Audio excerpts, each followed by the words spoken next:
mashinani. Ten piny Kenya William Ruto otayo chenro mar Nyota Nyeri ka osingo neno ni omendano okonyo rowere e yore mag ohala. Puonjre mag grade 10 ochako donjo e skunde kawuono. We stand with them during this painful time and the call for justice, accountability and support for all those who are impacted. Chenro mag ohala ochakore kendo e alwora mane odorofo orumbore piny e kar dak ma South Sea, Nairobi.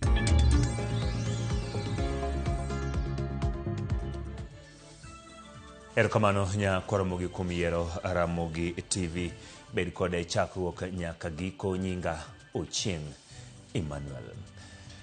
Ng'at achiel ma en miyo wito ngimane masira mar mach mane owang'o udi auchiel e kar dak ma Millennium mayudore e boma ma Diani County ma Kwale. Miyono majiegni 70 ne ogonduru kar sochiko otieno e kinde mane mach omuoch e ode kane pok olandore nyaka e udi mamoko. Kata kamano jodak ma kanyo ne ok onyalo rese kaluwore kod yo mane mach bebnigo. Nyaka sani pok oyangi gimane okelo majno mane wang'o mwandu duto e udi auchiel go. Obila osechako timo nonro mar yango gimane okelo mach.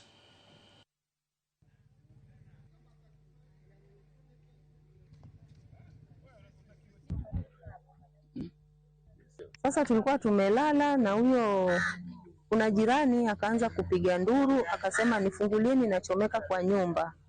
Nyumba yangu imeshika moto. Dakika kidogo tukitoka hivi kufika hapo kwa mlango yake, tumejaribu kufungua huo mlango, umeshindikana. Lakini huo mlango huo nyumba yake ilishashika moto kabisa. Kurudi ndani kwangu kuangalia watoto wangu napata kwamba kwangu pia ishashika moto. Tumejaribu tu kujiokoa na mlango mwingine huko nyuma. Inauma sana, tumepoteza mwenzetu. Hatujitanza moto nini. Afadhali angekuwa angetuambia, lakini hayupo. Naomba tu kama serikali zatusaidia, watusaidie. Watoto walikuwa wanaenda shule. Hatuko tu hivi venye tunaliona, nguo hata nimefanya kupewa na jirani. La kutokea lishatokea na kwa bahati mbaya tumempoteza mwenzetu. Kwa hiyo cha muhimu ni kuwa izingatiwe kwamba je, majirani hawa wataanzia wapi? Starting from zero kifamilia. Kuna wanawake ama kuna wazazi ambao wako na watoto zaidi ya 3. Bedding zote zimepotea na kila kitu imepotea. Mtu ameweza kuokoa uhai wake peke yake. Wadugu chuny boma ma Nairobi chenro mag ohala osakuduoge wang'e e kar dak ma South Sea ndalo machuok tok orofa ni rumbore piny kendo kelo tho ma ji 2. Johala osetimo matek mar duoko chenro magi wang'e ka gikedo kod midhiero manokel kod masirano. Kata obedo ni thoth dukni oyaw, mamoko pod olor ka wegi wacho ni rumbruok mar odno ne okelnegi lal mathoth kendo rocho chenro magi. Thothgi wacho ni gibedo gi thuolo mar chopo e duknigi ndalo 3 tok masirano, ka moko kuomgi ne okawo thuolo mar ne turo kendo kwalo mwandugi.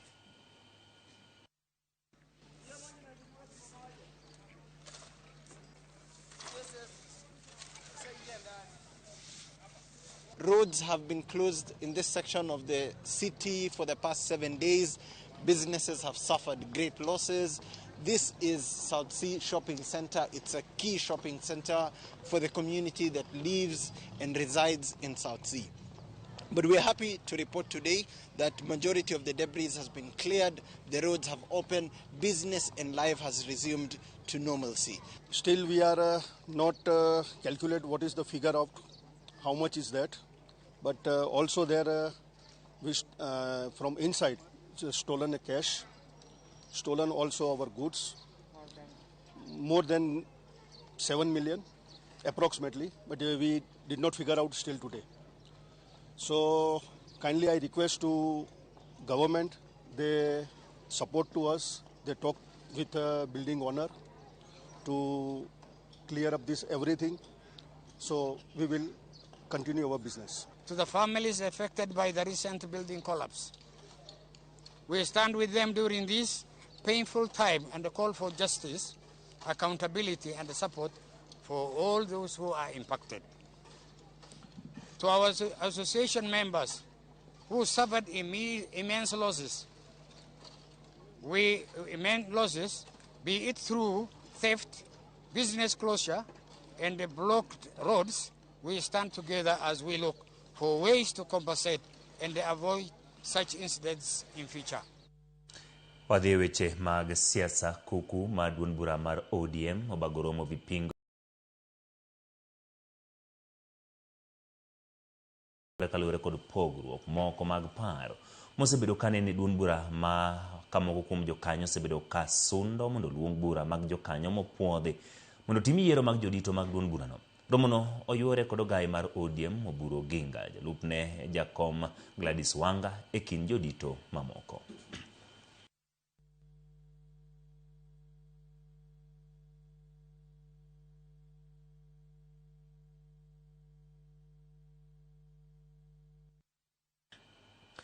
Nyakoromo gi lipot motenore kod romo ma duond bura mar ODM to kod kuku mare ibiro yude weche manyien mabiro e yo mowinjore. Kinde ni ma jopuonjre mag grade 10 donje skul e pacho kama ngima, jonyuol ywago pek mar ngima gino mamonogi yudo omenda ma dwarore mag somo. Kagilose kinde machendo mag donje skul dhi nyime, jonyuol e skunde kata skul mag Siaga kaachiel gi Kiang'inda e kaunti ma Nyamira lero ni pod moko kuomgi nigi pek ni mar pok dwachgi mar loko sikunde ne nyithigi oketi e tim. Kata kamano moko kuom jotend skunde lero ni gibedo gi winjruok gi jonyuol e lai mar chulo omenda mag somo mos mondo nyithindgi odonje skul gi e sani.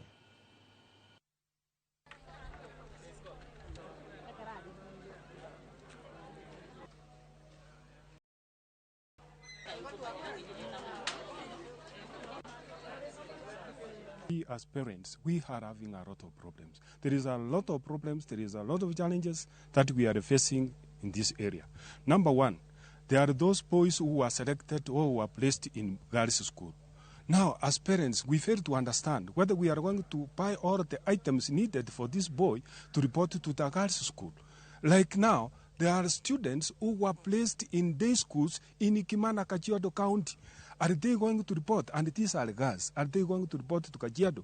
Are they going to report to Logijogio in Turkana? Day schools, imagine. We have tried to make sure that we change the schools for these students. It is now, it is not working. The system is not working. Only what we receive is a decline. Ile changamoto tumeona mtoto mwenye nilikuja na yeye ashua mimi sasa hakuwa ameitwa katika hii shule ya Gesiaga, lakini wakati nimemleta nimetumwa nikatafuta hiyo barua yenye alikuwa ametumiwa kwa mtandao na ndio nimeleta, alafu kwa mmemruhusu kuingia ndani. Lakini ile tatizo tumesikia sasa, hatujui kwa sasa tutafanya aje. Ni tukienda mambo ya kulipiwa karo na serikali, tumesikia itaenda kwa ile shule nyingine yenye alitumiwa kwa mtandao. Kapodwa ntiere weche mag somo kod motenore kodgi. Rosalyn Wandigi oyier kendo lemo ma jagoro mar riwruok mar jopuonj mar Kenya National Union of Teachers NAT ka Tom Nyabwa bende oyier kendo kaka jakom mar NAT yiero mane otimo odiochieng' manyoro. Felix Olo bende oyier kaka jakeno mar NAT bade ma Migori. Jachung' ne jopuonj ma wakeini NAT bade ma Imbo ma Kenya Masi Mudhoni mane ochopo e yiero manyo bagi e skul primar ma Nyamome e sub county ma Suna West. Opoyo jopuonj kuom timo yiero ma kwe kojiwo gi jotelogo manyoro oyier mondo mi gimed keto maino e kedo ne ratiro mag jopuonj.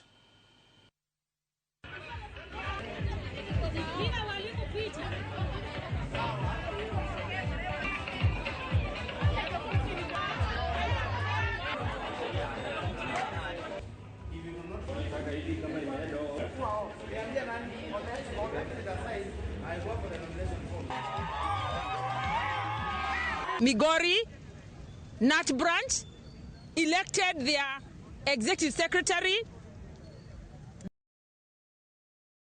the branch treasurer unopposed. The other members of the steering had very stiff opposition. Therefore, today the teachers of Migori have spoken through the ballot and have elected the leaders that they believe in, the leaders that they have confidence in. We, as the Kenya National Union of Teachers, are very proud. The elections were very fair. They were credible. We are very proud of the teaching fraternity because of what they have done. We want to request for those people who have lost. Today you have lost and tomorrow you may soldier and get another an opportunity. Migori branch, what is important is the unity and unity of purpose. As Kenya National Union of Teachers leadership, we are going to work with them. I know there are men and women who are capable to do the work, and we just say that we are going to make this Migori branch greater and greater again. Kapod wantiere weche mag yiero mag jopuonj, riwruok mar jopuonj NAT bade ma Trans Nzoia okwedo okang' mar duol mandiko jopuonj TSC kuom ilo jopuonj ka itero e gwenge maboyo gi miechgi ka gikone madhi ataro kod okenge mane oketi e higa mag 2018 mayango ni jopuonj owinjo puonj machiegni kod gwengegi kaka yor jiwo tijgi. Nyumbani katika kaunti zao. Sasa ilikuwaje tukapata mwalimu kutoka Kisumu na delocalization imetolewa? Tungepata mwalimu kama kulikuwa na sababu kabisa lazima Mr. David Luganda atolewe kwa shule ya Kitale School. Tungepata mwalimu mwingine ambaye equally competent aende kule Kitale School kutoka Trans Nzoia. Alafu Mr. Luganda pengine apeleke shule nyingine Trans Nzoia. Hapa kungekuwa na manunguniko makubwa. Hiyo ni shule ambayo kila mtu anaangalia Trans Nzoia. Kwa hivyo lazima jambo likitokea pale mpaka washikadau wote wahusishwe ili tuone kama kulikuwa na shida na mwalimu tungejua. Tunajua vizuri sana kwamba TSC ina ile jukumu la kuhamisha walimu, lakini lazima yahamishwe kwa njia ambayo sio barbaric hivyo. Hivyo si atukatai ati kwamba lazima mwalimu hawezi kuhamishwa, lakini hapana, lazima ahamishwe kwa njia ambayo itakuwa ya kitaaluma. Sio tu kuhamisha walimu kwa njia kama hiyo. Kwa hivyo kile kitu kinafanyika Kitale School naona sio sawa. Jatend piny Kenya William Ruto sidho tielo mar adek mar omenda majolo dongruok mag uchumi kod ohala e pacho ka ne ojende midendo ni Nyota. Ruto koni pesa no ok mi jo Kenya moyiero chung' ma siasa kaka yor lombo gine sero sirikal to ne jiwo yore gi mag yuto. E tielo mar adek ma Nyota, jatend piny Kenya William Ruto sidho chenro no mageto jolo uchumi kod ohala ne rowere nyasi mane obagi e kaunti ma Nyeri, Kabiruini Showground.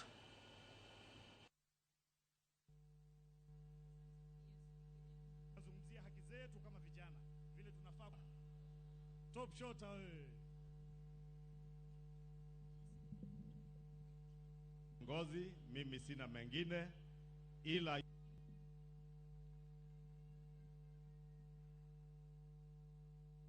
Nyeri mpo.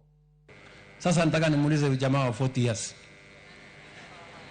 Wewe umetoa pesa ngapi kwa vijana wangapi in your 40 years? You know? And unajua kuna watu wanaishi in utopia. There are people who believe 50,000 is very small money. Yes, it is small money to you and maybe your children, but it is not small money to these people. Hakuna pesa kidogo, hakuna pesa nyingi. Pesa ni vile utatunza mahali umepata msaada wa kuanzisha maisha yako. I want to encourage our young people to take whatever you're receiving today as the first step towards transforming your lives. It is possible to start small and grow big. Wale ambao wanawaambia shilingi 20,000 haiwezi kufanyia chochote kwa biashara. I want you to show them that with the training that you have acquired, that it is possible not only to transform your own lives, but to become employers, industrialists, future captains of industry from that humble beginning of 22,000 shillings. Yakora mokitokido report motino record chendo mar Nyota mabende jatend piny Kenya William Ruto digodo nyime gwenge mag Masawa ma piny Kenya obedo kao yueyo wa mokwongo kikidhi mabor pod antiere kod mathoth ma ikuni chenro mar migago.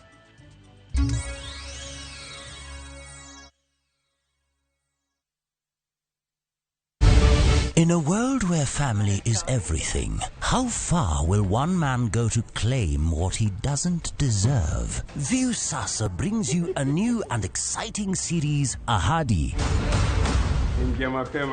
After years of lies, Hans, and often returns home, but the truth he's hiding could destroy everything. Nataka ripoti ya Hans pamoja na mkewe. Will he inherit the riches or face a bitter reality? Anatokea mtu pasipojulikana, anakabidhiwa hii ofisi. Huu sio uhusia babangu. Visit viewsasa.com today and enjoy exclusive dramas.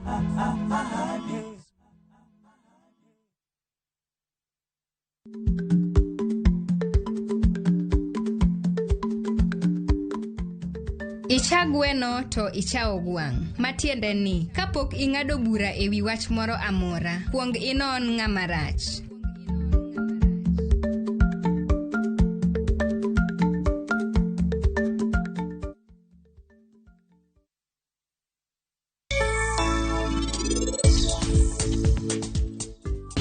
Mama, ere kaka mamu biro ka?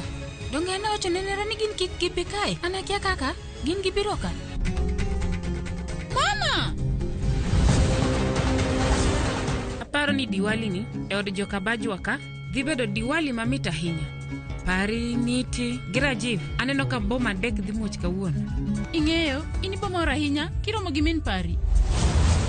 Tang'eyo ni en bende obiro mor ahinya.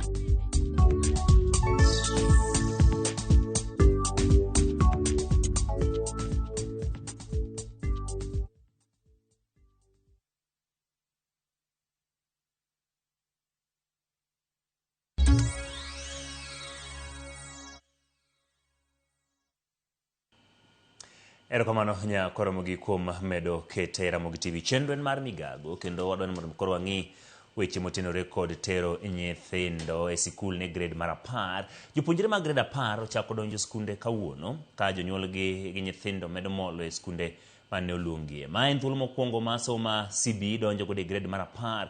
Kagi sani watudre achiel kachiel gi jafwambo marwa Judith Omondi kuma entiere. Judith, erokamano kuom yudo thuolo mar mondo milos kod wang'eyo ni odiochieng' ma kawuono chakre okinyi isebedo ka iluorore e chuny boma ma Nairobi. Kendo irango ni to chenro mar nyithindo kata neno ni gidonjo e grade 10 odhi nyime yo makare. En gino ma jonyuol osebedo ka ywak ne, nitiere moko ma ywak ne gido thuolo mar daro nyithindgi kowuok e skunde mane gidwaro nyaka ma bende ginyalo yude konyruok. Bende migawo mar somo osebedo ka wacho ni gichiwo thuolo mondo mi jonyuol obed gi chenro mar timo nade mar mondo mi gidar nyithindo. Adwa ni mondo mi ka yudo thuolo mar loso kodwa tang' ni yangora ni to chal nadi chenro machal kamaendi to kod kaka jopuonjre donjo e grade mar 10. Kata kamano kapok watudore kanyo kod Judith, adwa ni wang'e ane weche motenore kod skul moro machielo. Riwruog jopuonjre machon e skund yawuoyi mar Lodwar High mong'ere kaka Lodwar Old Boys dwaro ni ten migawo mar somo lok japuonj maduong' mar skulno tok jopuonjre rem mokalo e duoko mar penj higa mokadho. Koten kod jakom margi Laktar Robert Eloto Abok giwacho ni jopuonjre 74 ne yudo grade mar D kata doko ni skulno nitiere rang'iny mar skunde madongo mong'ere kaka National School. Riwruogno lero ni skulno osebedo ka ndiko duoko marach kuom higni 8 mokalo. Ka gisewo jatend skulno kuom duoko makamago, gimano gikwayo jatend migawo mar somo mondo wil jatend skulno Patrick Lokwayen kaachiel gi board mar skulno. Founded by His Lordship the late Bishop John Christopher Mahon. This is the only boys' national school in Turkana County. In the just concluded 2025 KCSE results, Lodwar High School had the lowest mean grade in 40 years of 5.5 in the 40 years of KCSE era. This is the lowest mean grade the school has ever seen. The school also registered 74 Ds, a national school registering 74 Ds. Still being told the school is experiencing sneaking incidences in the school. Why? What is the role of the 2 deputies in that school? What is the role? The motto of that school is hard work and discipline. It is our class of 2001 that put that motto. Why is the school deteriorating in terms of discipline? There's a problem. So we want to say respectively, Mwalimu, it is time. It is time because we still love you, we respect you. Please allow the school to be changed to somebody else so that we can have some new ideas. The principal, as a matter of urgency, should leave because we need to do a drastic surgery to the leadership and the management in that school. So we are sending a warning and a paragon of compendium statement to all the stakeholders and the school administration that if you are unable to give us the credible result of our status, that is a national school and the only national school in Turkana County, it is just one thing that you can do to ourselves. Just vacate the school premises and leave us to find a new management that is going to deliver the right result that Lodwar High School deserve to get.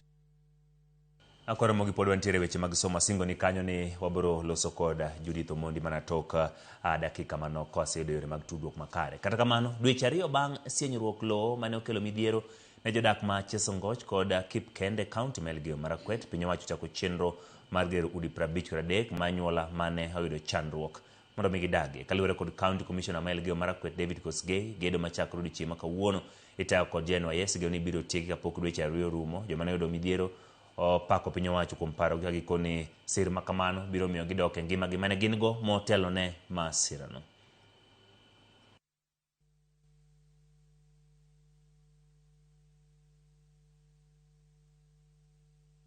Kwa majina naitwa Doris Koske. Ningependa kushukuru serikali kwa kunijengea nyumba. Tangu siku hiyo changa ilipofika, pato hata nastuka sana. Nikiona magari kama hii sahi na nakumbuka vitu sijui. Hata ningeomba tu Mungu anisaidie. Mimi naitwa Benson Chamwana. Mimi nashukuru serikali kwa kunisaidia hivi. Tangu hii maadhiri ilipotokea mpaka saa hii nasema asante. Naishi kwa relatives wengine. When this disaster, when this landslide happened, the governor of Elgeyo Marakwet and our office, my office of the county commissioner, formed a committee. There is a committee that was formed in all these areas that were affected by landslide. And the first reason why the committee was formed is one, first of all, was to give relief to those who are affected, and secondly, was to identify areas of relocation, so that those who are affected by where the landslide was were now not to be allowed to get back to those sites again. So the committee did a wonderful job. They've identified the sites where those seriously who are affected by the landslide are going to move to. The number of houses we have given is 53. The period of the sites building of the houses, we are given 60 days by the government. Ekoromogi kaka ne wasingo ni kanyo nobro bedo ka tudore kod Judith Omondi. Jopuonjre mag grade 10 odiochieng' makauno chako donjo e skunde mopogore opogore. Jonyuol gi nyithindo medo molo e skunde mane oluongi ma en thuolo ma somo mar CBE donjo e grade mar 10 ka watudre kanyo kod Judith Omondi. Kamano Judith, kuom yudo thuolo ma loso kodwa, ang'eyo ni odiochieng' ma kauno duto chakro kinyi isebedo ka iluorori e skunde mopogore opogore kendo ing'iyo ni to chenro mar donjo e grade mar 10 ma bende CBE obiro godo chalo nadi. Chien kanyo jonyuol nosebedo ka ywak ni moko kuomgi nyithindgi noter mabor, moko kuomgi ne temo mondo mi olok skunde ok gibedo kod nyalo makamano. Nyisa ndo nyagi sani gin ang'o miseromo godo odiochieng' ni ma CBE grade mar 10 chakore ayanga e pachoka?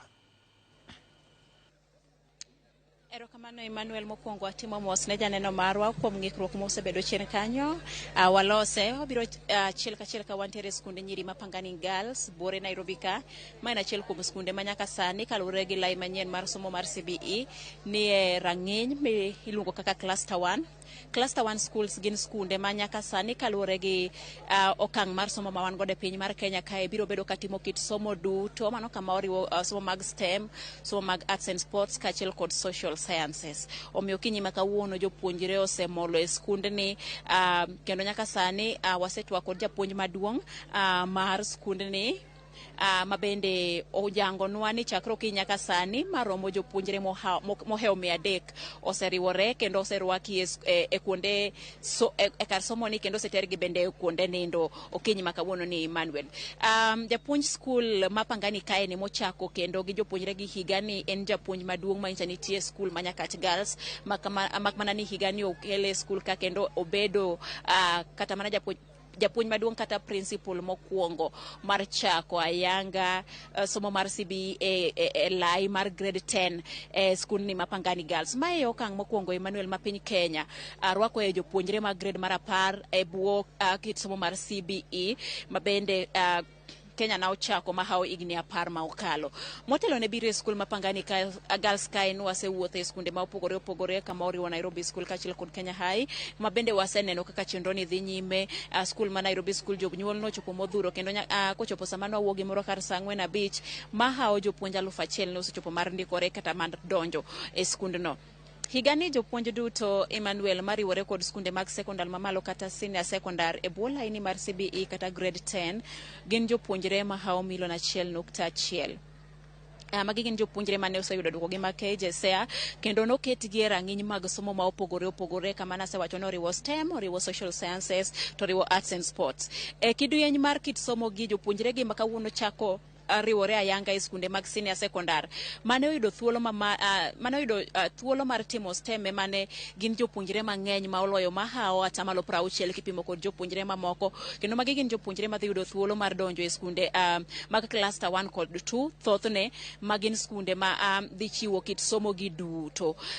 Jopuonjre mamoko bende biro yudo thuolo mar donjo e cluster 2, cluster 1 kama bende pod nitiere kit tiegruok mopogore opogore ma jopuonjre gi dhi bedo godo. Emmanuel nitiere ng'ur mwaseyudo kata mana ng'ikruok mosebedo nyaka ne jopuonjre gi chak donji e skul mak mana ni onge ng'ikruok moro maduong' moloyo ma ok nyal tamo jopuonj madongo mag skunde gi loso manyiso ni onge ng'ur kata ng'ikruok moro amora ma osechopo e rang'iny ma idwari e migawo mar somo. Giduto oket gi kare gi telo mag skunde mwaselimo ma opogore opogore mak mana ni pod nitie ywak achiel maneno ka pod neno maduong' ahinya to mar jopuonje madhi puonjo lony mopogore opogore kaka gik matimo kaka tije lwedo mag mechanics, music, thoth jonyuol koni pok ne gineno kama gitimore e skunde sekondar makoro sani dhi Kenya onego bed ni loro kogik higa mar 2018 miyo pod jonyuol moko ni kod to ni kamoro jopuonjre gi ok nyal yudo lony mag chunygi kaka mago manyalo gombo timo music, mago manyalo gombo timo beche mag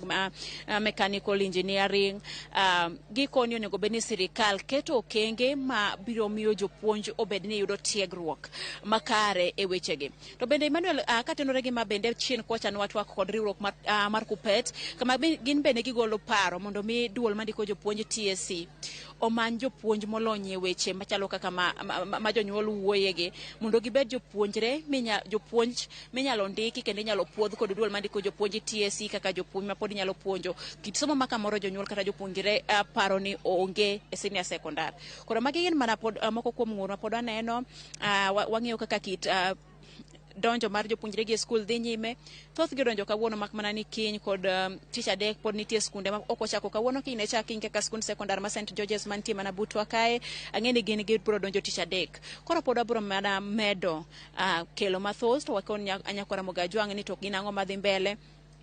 Nyaka nyoro odhiambo pod nitie jonyuol manyicho osegombo mondo mi gilok skunde ne jopuonjre gi nyicho giyudo thuolo. Koro pod abiro twak kodgi mondo wang'e ni to weche chal nade dhi nade magi duto ang' wakel ne nyakora Mogajwang' e weche manyien mag saa 1 kod saa 3 mondo waneni to weche chal nade. Emmanuel mak mana ka in gi penjo aduogo iri achiel kachiel nyaka e studio. Judy ka poka wei mondo mi dhi wang'eyo ni magine gin joma notimo penj mar grade ka gin e class 7 gidonjo kor luongo ni junior secondary grade mar 10. Pogruok mane mantiere e kind kane ji donje form 1 ang'eni sebedo kilo kaka jo form 1 donje school to kod ka ji donje grade mar 10. Pogruok mare ma iseneno mosebedi kit kaka gidonje school gi e kinde ni to kod ikruok manitiere manyalo bedo. Jonyuol osebedo kang'ur biromo gi moko mamor ni giyudo school machal kamano nikech moko to bende nyaka bed ma ok mor nikech iwacho ni mokuom gi pod ok gin gi yie ni gima idhi somo kanyo biro chopo kar ne nyithigi. Erokamano Emmanuel, jonyuol mwasetwak godo kinyi makawuono thothgi ni kod moro ni jopuonjre gi oluongi e skunde ma gibire gi nikech kinyalo paro wang' ni ok chal kaka form 1 maka ni yiero alliance to ok mi thuolo mar yiero wang'u. Jopuonjre gi mar CBE no mi thuolo mar yiero skunde mag national kata cluster 1 mathoth kata nyaka magika 6. Koro mae pagruok manitiere e kind mane gin form 1 to gi masani donje class 10 kata senior secondary. Koro poni no kiyudo thuolo mar donjo alliance omi skul machielo mabede nyalo chalo ga alliance mano kaka Mang'u, mano kaka Kenya High, Pangani. Koro magi manyaneno kaka gin nyalo bedo ni nitiere pogruok gi kin form 1 gi form 2. Mak mana ni machielo bende manyalo kono ne nyithindo masani pogruok nyalo neno matin ni chal ka gima ging'ere matin koingo gi jopuonjre mana gin jo form 1 ka kata mwasetwak godo e pachgi japuonjre oseng'eyo ni an adwa bedo ma abiro ka mar timo gini mane pogruok malach maneno kendo magi gin jopuonjre ma king'iyo kata mana kaka giparo kaka pachgi chalo gipogore gi kaka ne waneno form 1 ka. Koro mane gima nyalo wacho Emmanuel maneno mopogore gi grade 10 modonjo skul odiochieng' makawuono. Kamano Judith kuom miyowa ler machal kamano kuom bedo wang'wa kendo medo luorori keng'iyo kaka jopuonjre donjo e grade mar 10 wan gi geno ni kinde mabiro iboke miyowa lipot motiure kod kaka skundego nobedo ahinya to ma kawuono e gwenge mag Nairobi. Nyakwara mogen gino madhi nyime e gwenge mopogore opogore. Jopuonje mag grade 10 bende donjo e skunde gwenge mag Luo Nyanza, kendo jonyuol gi nyithindo medo mol e skunde mane oluong gie kaka wasingo kaka wacho ni kanyo en thuolo mokwongo ma somo mar CBE donjo e grade mar 10. Kendo babedo ka wang'iyo nte gwenge mag Nyanza kwa dhi e county ma Siaya bedo ka oloso kanyo kod Steve Biko mondo miso ento e gwenge mag Nyanza to Siaya county donjo e grade mar 10 gin skunde mage ma osechopoe oseneno ka chenro no chal nade. Kiwinjo kaka Judith Omondi wacho ni nyithindo ma sani donjo e skul ong'eyo gima gidhi timo kendo ng'eni an kachopo ka to mae yo madwa luwo, mae path madwa ni mondo mi atimra nade asom ka donjo e skul mar secondary. Bende winjo kanyo ka osewachi Judi wacho kanyo ni ikruok en mano makare ma oseketi e skunde. Omiyo achiel kachiel otude kanyo kod Steve Biko. Steve, erokamano kuom loso kodo ka intiere county ma Siaya. Ang'eyo ni sewuotho e skunde mopogore opogore. Nyiswa ni to chenro mar rwako nyithindo e grade mar 10 dhi nadi skunde mopogore opogore miselimo e county ma Siaya. Erokamano ahinya Emmanuel, abiro achiel kachiel kowuok e skul mar nyiri ma Ng'iya Girls ma bende yudore e kaunti nyiri ma Siaya. Kama en skul mane rang'iny mar national school ka ma en achiel kuom skunde go ma sewuotho odiochieng' ma kawuono ka gokinyi na pako gi skul mar St Mary's Lala ma bende yudore e kar chung' od bero Magem. Ka gi sani eri Emmanuel mana kachiel e skul nyiri ma Ng'iya Girls ma eri kendo mar rwako jopuonjre e grade nero mar 10 dhi nyime ka nyaka gi sani eri en tich ma bende oriwo ka ni jopuonj mang'eny ka mana gi skul ni eri nitiere tents mopogore opogore moketi ma chenro ni eri dhi nyime ka jopuonj bende ni ka eri to gi sani endi Emmanuel adhi mana kawo thuolo mondo mi atwag kod director mar mochung'ne weche mag somo ka eri man director of studies e skul ni eri ma Ng'iya mondo mi nyiswa ni to gin chenro ma gin godo kaka skul chal nade, giseketo ikruok machal nade mar neno ni gikawo nyithindo odonjo e lai manyien eri mar somo mar CBE. Koro mana kachiel mwalimu ki address jowinjo mag Ramogi TV kod joneno ang' ipimi chagi nyingi to wani ikruok mar uchal nade ni chenro moko maigi. Erokamano jalendo marwa kuom nyinga en William Rakama ane DOS ma Ng'iya Girls. Kawuono wayudo nyithindo mang'eny mahawo mana 500 gi. To wadwoko erokamano nikech wan gi ikruok manyangafu. Wan gi klase moseiko, wan gi workshops te mag STEM moseiko, jopuonje be wan go nyaka jopuonje modhi retooling. Koro waikre ni grade 10 kabisa ma sani kaka wawuoyo to jomosemi gimoro amora ma school koro gidhi classes and then by next week biro kwachako lesson. But koro namba pod duong', jomoko be pod biro kiny. Koro kapok atieko we awe boarding mistress Lilian Okech mondo owach gik moko te kaluwore kod kaka admission process timore. Erokamano ahinya Madam Lilian. Machiegni chenro ni eri ma en chenro mar CBE koro rwako tielo moko kata kohot mokwongo mar nyithindo e grade mar 10. Un kaka skul ma Ng'iya useketo ikruok machal nade ne chenro ni eri? Skul mar Ng'iya erokamano, skul mar Ng'iya oikore kabisa. Ne waikore ne nyithindo gi kata kapok gibiro. Ute ma gidhi nende nitie moromo kendo jatelo notemo matek molosogi gibeyo kabisa. Koro warito mana nyithindo orwaki kabisa. Lese be wan godo, gik moko te ber. Jonyuol mosedhi e utego osemor kendo moko kwayo kinyalo medgi chan. Erokamano. Koro mana gisani eri waneno ka chenro dhi nyime ka eri. Nyithindo adi mugeto mondo mi uadmit e skul eri? Wageto nyithindo 640 mondo bi, to gi kawuono kaka wuoyo sani ni waseyudo 402. Koro pod warito nikech process ni dhi nyaka tich abich. Koro wageno ni 200 moko go pod dhi biro. Jok moko pod kwayo chance lakini ok wanyalo miyogi kaluwore gi gima ministry owacho. Emmanuel, mana kapod wadhi nyime bende ka eri e skul ni ma Ng'iya ka ni wan kod moko kuom jonyuol mano mondo kelo nyithindgi ka eri. Koro bende we wayud thuolo mar twak kod kachiel ni to ne jonyuol idhi chako gi nyingi iloso gi Ramogi TV ni chopo ka eri sa adi to chenro osechalo nade, nyathini osebedo admitted ka eri koso podi? Achopo ka ndi sa 2 wan gokinyi. Nyinga Beatrice Ochieng awuok Nyahera Kisumu West County. Achopo ka sa 2 gi nus okinyi Aneno ka skul mang'eyo ber, kanyo osekelo nyithindo maber, kendo amor kabisa kaka kanyo gwenge mag Ng'ia Girls kaka chenro dhi nyime mar jo grade 10. Ka dhi nyime duol mochung' ne rango chenro mag doho e pacho ka JSC ochako chenro mar goyo kogno jogo manoro kwayo mar ne makapisi kaka jong'ad buche doho machwalo ywagruok, doho mamalo, doho malarura kod lo ka achiel kuom yore kotenore kod katiba mar medo kwan jong'ad buche moromo mabiro chwalo chenro mag doho kaka owinjore.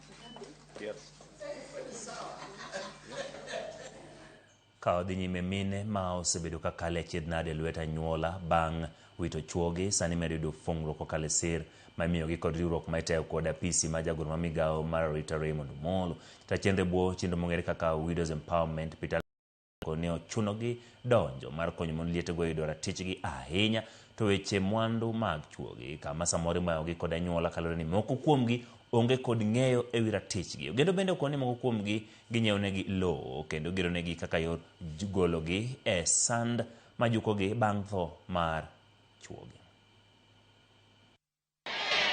Leo Evelyn na chora no tho 2015 kane otho kane oike otieko dwe achiel yuora no goya ka nyimine na obiro nena monyisa ni pesa magiwena go nyaka rum mokona ni ok odwa nena dalagi.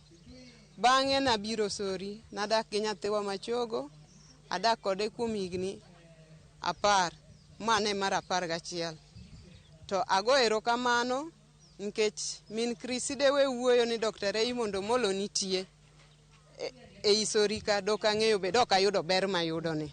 Dr. Raymond Omolo ong'iewo na lo siling 300,000 ochako gero na ot. Cases mag udi to ng'eny nikech most of these widows gisiko ka gikwayo ot nikech kunde magidake ok gidak maber.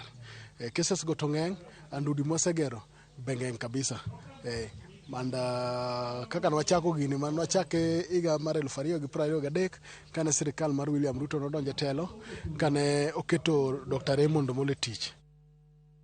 Dwaro nitie mondo mi piny owacho olunda jopuonjre duto bang' klas 12 man kalure kod jokanyo e sectors mag somo wacho ni atamalo maduong' ma jopuonjre mar middle grade mag mbalariany ok osebedo kadhi nyime kod somo magi. Judith Omondi ni kod lipot mamenyo jopuonjre mar riwruok mar Kenya Youth Transition Initiative osegolo keny mar duoko e skul okang' makata kamano pod ok din fuok mantie. E gweng' ma Kokwanyo ka kelo e Kabondo, Homa Bay County, e dala matini walimo nyako Lorina Wino. E higa mar 2022, e seche ma kama Lorin kod Lange, ne gin jopuonjre mane oseyudo duoko gi mag KCSE, kendo en ne oyudo grade mar C. Higni 3 bang'e, Lorin ne orito kod geno mar dhi nyime kod somo, kata kamano geno ne oduono, kendo ne ochweyo donji e keny, geno mane oduok bang'e ka oseyudo ode. Na timo penj 2022. Na timo penj koro na beta dala ne samora nyalo dhi atimo ne ng'ato tich moro mondo at least ayude gira moro matin to ne pod ok nyalore koro na chope okang' ma na yudo oda ema koro antiere gi sani. Na winjo wachni kokalo e Kenya Youth Transition kane gitimo lendo margi. Koro na winjo ni dwaro nyithindo ma ne ok nyal.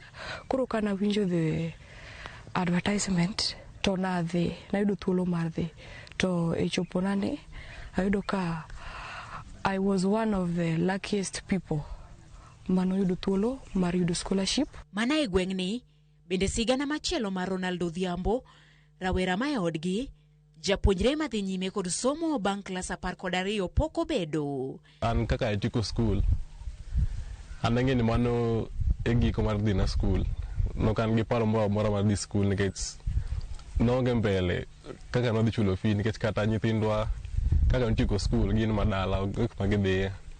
Raymond P.S. Omolo nomiyowa chance mar dhi somo Kitui Teachers Training College. Waduoko ni erokamano. Nge kaka ne wanyalo konyo mondo gidhi mbele sombgi nogik ka gisetieko form 4 ne gin mana tie dala. To koro ka PS nowinjo kata obedo gi chuny mar konyo, oyudore na achiel kuom nyithindo mokonyo. Sigana mar roweregi mageno gi oduok kod PS Raymond Omolo nyiso mana tamalo matin mar jopuonjre maleo ma ok odhi nyime kod sombgi bang' tieko somo mar klas 12 ahinya to ma ok chopie grade ma owinjo donjie mbalariany. E duoko mar jopuonjre ma higa ma okalo ma owuok tich abich juma ma okalo, kwan mag jopuonjre ma ohewo 700 ok bi yudo thuolo mar donjo e mbalariany. Kaluwore kod duokogo, jopuonjre 115 oyudo C plain, 120 C minus, 126 oyudo D+, 145 oyudo D plain, 161 oyudo D minus, ka jopuonjre 47,798 oyudo grade mar E. But government onego consider ni nyithindo moremo ok nyal donje mbalariany gi ng'eny. Imagine 270,000 out of 900,000. Nyithindo mang'eny mudong oko over 500,000 mudong oko. Nyithindo gie ka nitie 100% transition mark from secondary school to TVET institutions nyalo konyo sana. Kama koro Kenya gike kae ji dwaro jomosomo. Kata ma papers ka nyithindo dhi kata mana oko ya tije dwaro akembe dwaro nyithindo mosomo ipenye ni ere papers ma in go. Ere kaka dang yud papers gi form 4 kende. Kanyaka sani moko kuom jokanyo e sekta mar somo dwaro mondo mi piny owacho chak chiwo sir mag hola ne jopuonjre duto koda kamago madonje kuonde tiego jopuonj mano teacher training colleges. Nyithindo mosebed kowega oko magin nyithindo moa teacher training colleges. Budget process madhi mbele sani onego beni stakeholders duto mantiere keto mano kaka gima ni mbele. Ni pesa muigolo kata budgeting onego ng'i nyithindo duto Judith Omondi, Ramogi TV. Jopiny mawuok e gwenge mag Kuria East e kar chung' bura ma Suba North e kaunti ma Bay ne obago ng'anyo ka giseo wuon rak mane kero miyo rak maloso apaya mawuok Kipasi kochomo Mariwa kadhi Ogongo. Apaya magiwacho ni ne otime tich moyuothore kendo apaya nosechako kethore ma ok nyal luore. Ali Abich miyowa ler.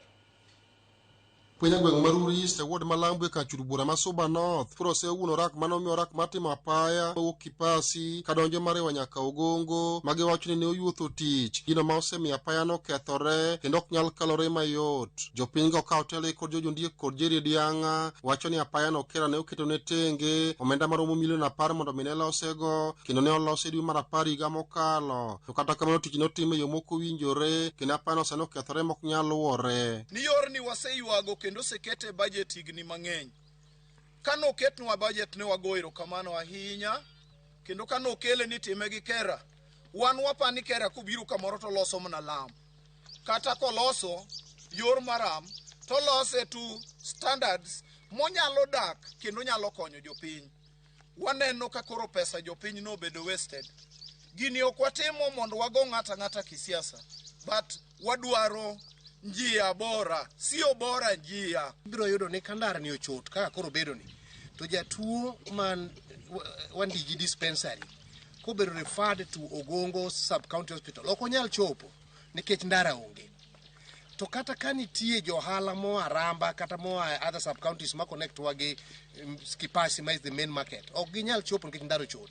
Omiyo watimo ma mondo wanyis oganda wa ni kwa dhi mbele wabiro dwaro mondo ng'ata momi tich matiyo ne jogweng' kata tiyo ne oganda wa to tiyo gi pes jopiny to tim tich malong'o. Jopiny go mano bago ng'anyo mamuol mar nyiso chwang' margi wi rach mar apaya no wacho ni chal marach mar apaya ma kamano osekelo negi pek e yore mag wuoth kendo kata mana tero jotuo osiptal ma Wandiji ok osebedo negi mayot kata matin nikech chal marach mar apaya no. Makata ng'ati katuo onge yo menyalo kadho midhi go osiptal otho ni kata gi wang'ayo. To kura teto wagolo kendo igogi kuonde magidhiye. Wane mwanyalo bedo gi chandu e area modonge nigi wang'a yore. To wang'a yo maka Ogongo from Kipasi en wang'a yo ma onge gimotimo. Gimolos ka onge. Sani osekethore gi dweche 2. Kaeto buk be nobuke ni owuok Ogongo to kochopo mbele ka mondo mi ochop Kipasi kilomita 3 owe. Koro kilomita 3 go wakia ne giparo ni japikni luwo kanye mondo mi ochop kata Ogongo. Owe ketnwa kalabat moko sani kalabat osemuomore ka okethore. Sani wachungu mana pikni mondo mi japikni mondo mi okadhi. Ochungu mana pikni ka mondo japikni opange kite moko ka eka dangi bukre gi kale mondo gichop kata Ogongo. Milion 10 ne national government ogolo. Okang'eyo nolo mana kama iwuothe ndalo 3 to milion 10 oserumo. Bende giywak ni seche ma koth ochue gineno matek yore mag wuoth apaya no kaluwore kod chal mare, kendo kata johala kod japiko matiyo kod apaya no endo neno matek nikech chal marach mar apaya no. Ka koro gidwani mondo sirikal okonygi mondo apaya no endo olos e yo mowinjore. Wago erokamano ka nyocha olosnwa ndara. To kawuono wayudo ka koth manonyidho matin ni ndara osebarore. Koro wadwaro ndara maber. Wan gi tich matek kaka an CHP karifa ng'ato Wandiji Health Facility odhi Ogongo ka mokale ndara onge. Ariyo ne mano tija arifa kata joma nyuol kan gi miyo manyocha osenyuole pala ok adhi kode Wandiji Health Facility, adhi kode Homa Bay moriere mae kama kale. Ni loso ka ne wawuoyo ne ng'ani niya aoche madonjo ka gina aoche adek. Moro akucho luwo yoni, moro akacha luwo yoni, moro akoganda luwo yoni. Ka duong' ka ok nyal time gini to noko ni en kama onyalo monyalo. Te wakwayo niya wan gi tabu gadier. Minwa ne wating'o ka mana gi yien tandalo ka wakawe nyaka Kipasi osiptal. Wakwayo ni kaber ka sirikal ogolo pesa ni mondo konywa na inchi wa kawaida to konywa to gilu bangi ma gigolo no mondo ging'e ni yaw kare kura ma wagoyo konyowa wakwani yoni kaber to gilosnwa yoni baba.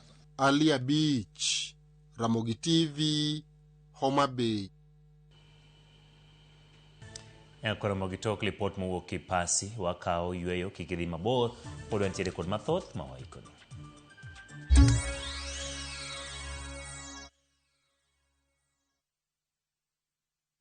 Teke na Wigo Boda. Chanua Jam, fika on time at the lowest charges in town. Wear helmet and ride in style. Ni safi, ni safe, na ni easy kwa mfuko yako. Wigo, your trusted ride. Download the app now. Ama SMS Wigo to 20425. You'll fike right on time. Wigo, your trusted ride.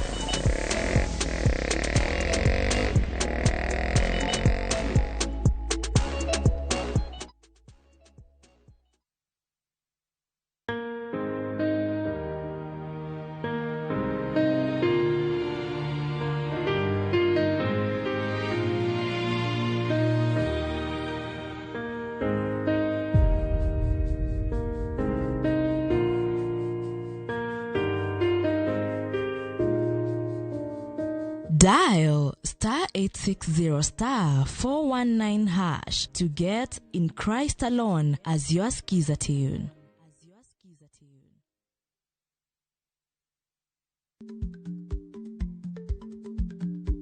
Chako chon loyo dhi kajuoga. Ma tiende ni bedo gi ikruok momondo geng'o masiche kod midhiero mang'eny mabiro e ngima dhano.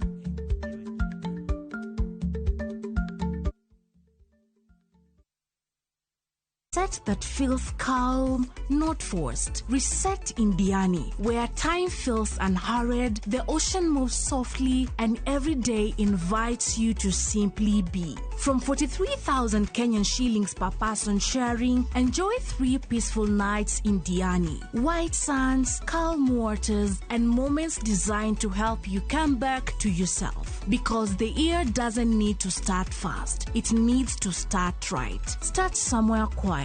Reset through our view. View travel. Dream, explore, discover.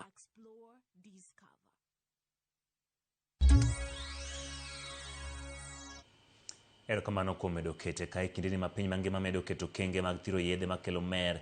Jolwenye weche mag pach dhano komakore kod counties ma Trans Nzoia dhi nyime kod tayo kenge ma kedo kod yedhe ma mero ji. Kagilose kinde yao kar loso ariyo ganda matiyo kod yedhe mamero ji ma osebamo ngimagi mong'ere kaka Bioside Recovery Center Ten County ma Trans Nzoia osingo madhi nyime gi okenge mano ni odwok piny midhiero ma ikelo kod yedhe mamero ji ma bende nitiere county no. Gisingo tiyo machiegni kod bede migepe mamoko mag piny owacho mamalo ni lweny mar kedo kod yedhe go kamoting'o ohand kong'o machiko kopuodho otieki. Rejected until I even rejected myself. Nilikuwa naishi a day at a time.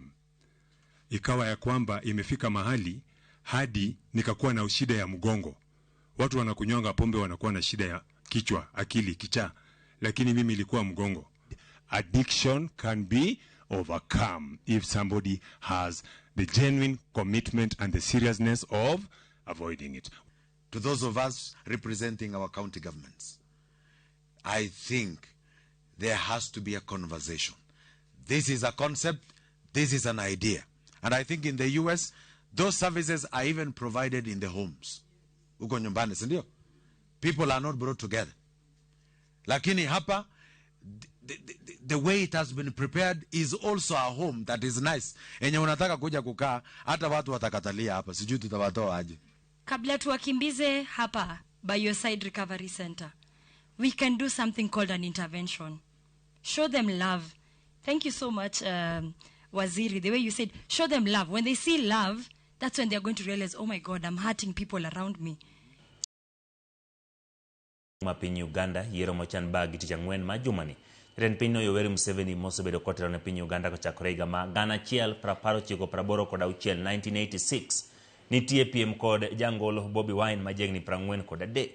Yoweri Museveni oseloko chike mag pinyno diriyo mar golo oko kidieny ma keto higni mawinjo jatend piny Uganda bedni ni aloch. Gino momiyo pod entie ng'wech mar telo ne piny Uganda ka singo mare en medo ng'iro kwe kod chumi mar piny Uganda. Bobi Wine oketo kampen mare gi mise mar kwedo tenda goko, mibadhi kod singo thuolo mag tije ne jomatindo kanyakla kod jiwo chumi ma pinyno.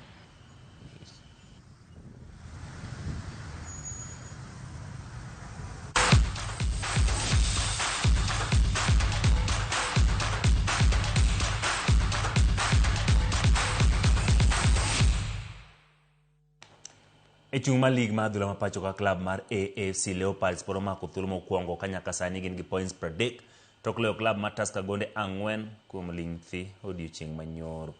Gor Mahia momako thuolo mar ariyo league no to ni kod points 27 wuok amodhi maonge gonde kod club mar Shabana FC momako thuolo mar 4 league kod points 24. Opira mane otuge pap tugo magusi.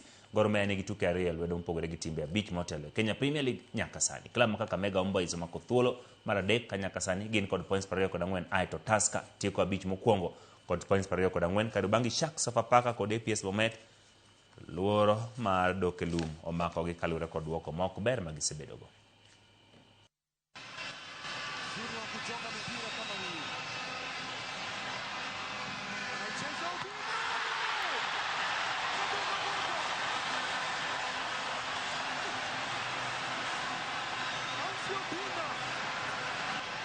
Alitumia nguvu sana Ofiobina,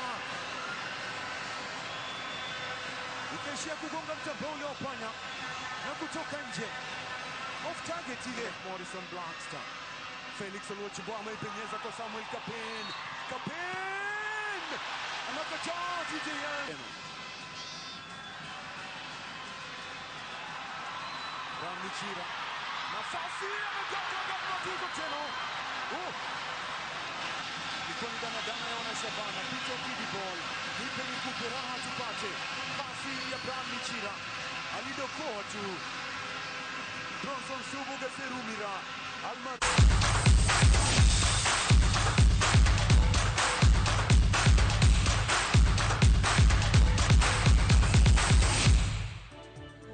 Erokamano nyakwaro mogi kuom kete chenro mar migago. Jomoko deka kata kamano timno nogole feo kagwacho ni tim mane. Mane mokelo e giko mar mi weche manyien chenro mar migago atudre koromo sa 10 e chenro mar Kagi Kacha.